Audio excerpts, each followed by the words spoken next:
Imagine this for a second. You're at home, you consume a little cannabis, nothing excessive, and you genuinely feel normal. Clear-headed. Steady. So you think, I'm fine to drive. That thought feels reasonable to a lot of people. But in Virginia, that assumption alone could lead to arrest, jail time, thousands of dollars in fines, and the loss of your driver's license for a full year. Now, here's where things get complicated, because the law doesn't actually care how careful you think you were being. What matters is how impairment is defined, interpreted, and enforced. And what Virginia law says about driving high is not as simple, or as forgiving, as most people believe. By the end of this video, that gap between perception and reality should be very clear. Here's the counterintuitive legal fact. Many Virginians believe that a small amount of cannabis has no legal consequence when driving. That belief feels logical, but under Virginia Code Section 18.2 to 266, even minimal impairment can trigger DUI penalties. And that's the key word, impairment. There is no safe harbor written into the statute. No exception for casual use. No allowance for how long ago consumption occurred. If law enforcement determines that your ability to operate a vehicle safely is impaired in any observable way, the statute applies. It is more strict than most people realize, and that strictness becomes especially important once enforcement enters the picture. Now, here's something that tends to surprise people. A 2024 survey showed that 30% of Virginians believe people who use cannabis are usually safer drivers. That belief exists in the real world, and it shapes behavior. Well, science doesn't support that conclusion. Cannabis has documented effects on reaction time, decision-making, coordination, and perception, even at lower doses. But legally, this is where things shift. Because under Virginia law, perception isn't protection. Believing you're safer, calmer, or more focused does not shield you from liability. What matters is how your driving presents itself in real time, and how that presentation is interpreted under the law. Welcome to the Norfolk, Virginia Cannabis Hub, where we focus exclusively on Virginia-specific cannabis law, local governance, and regulatory clarity, strictly educational, no promotion, no lifestyle framing, and no how-to guidance of any kind. Today, we're focusing on cannabis and driving in Virginia. Specifically, what the law actually says, how impairment is evaluated, how enforcement decisions are made, and what residents, medical patients, and local communities need to understand to stay compliant. We're not talking about personal opinions or national trends, only how Virginia law functions in practice. And that distinction matters more than most people think. Here's the context. Let's start with how we got here.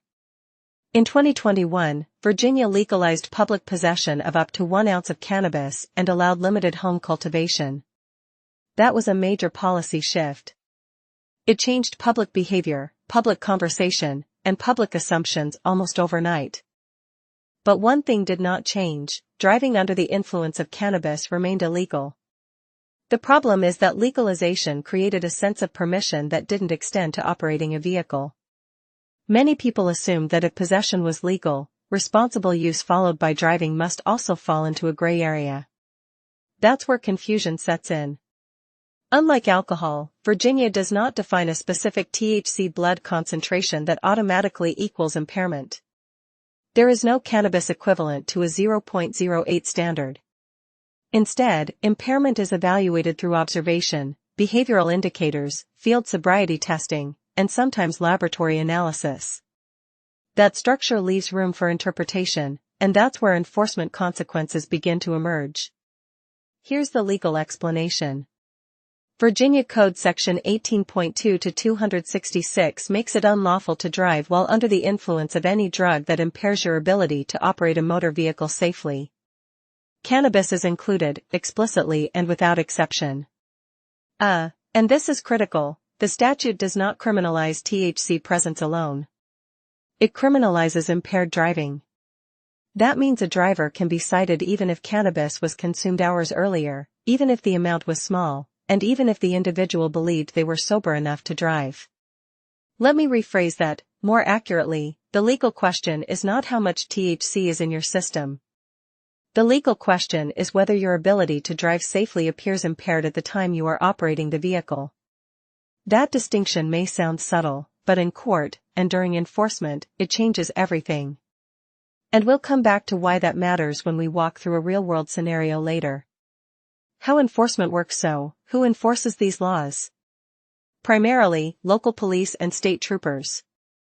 Complaints often start from observed erratic driving, traffic stops, or accidents. And here's a critical point, lab reports, while informative, are not determinative. Officers may rely on field tests, behavioral observation, and expert testimony.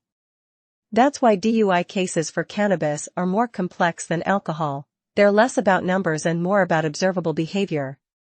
Who this affects: consumers. Anyone driving after consuming cannabis risks legal consequences, including jail, fines, and license suspension. Retailers. They must educate customers about these laws and cannot offer guidance that could be construed as endorsing impaired driving. Local governments must enforce these laws consistently and consider public safety campaigns. Medical cannabis patients, even if prescribed, driving under influence remains illegal. Virginia law does not provide a medical exemption for operating a vehicle while impaired.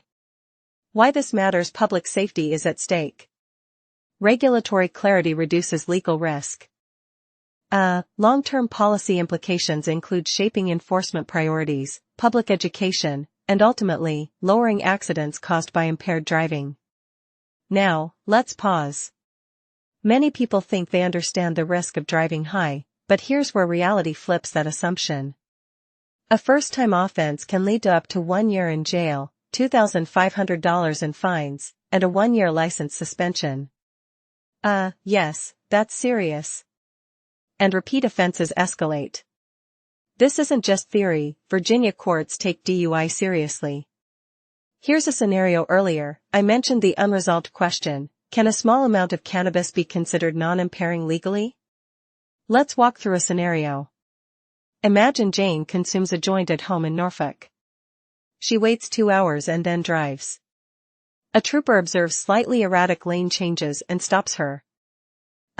Although THC levels may be low, the officer documents impairment signs and Jane is charged under Section 18.2 to 266.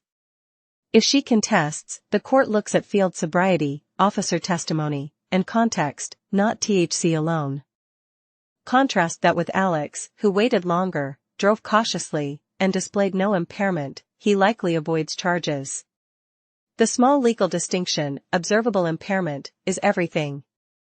What to watch next? Legally framed. Stay tuned for our next video, Virginia Cannabis DUI Penalties and Court Cases, where we analyze real examples and explain long-term impacts. Or you can watch our current videos on how to get a Norfolk, Virginia cannabis dispensary license, Virginia Cannabis Tax Revenue Allocation Explained, or Virginia Cannabis Felony Voting Rights and Reconstruction Law. Here's a question. How do you think subjective impairment measures affect fairness in Virginia DUI enforcement? Let's discuss respectfully in the comments. Alright, the key takeaway: Virginia law treats driving after cannabis very seriously. Even if you feel fine, your legal responsibility remains.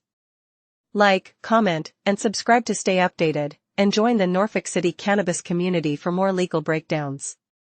Stay informed, stay safe, and always prioritize compliance.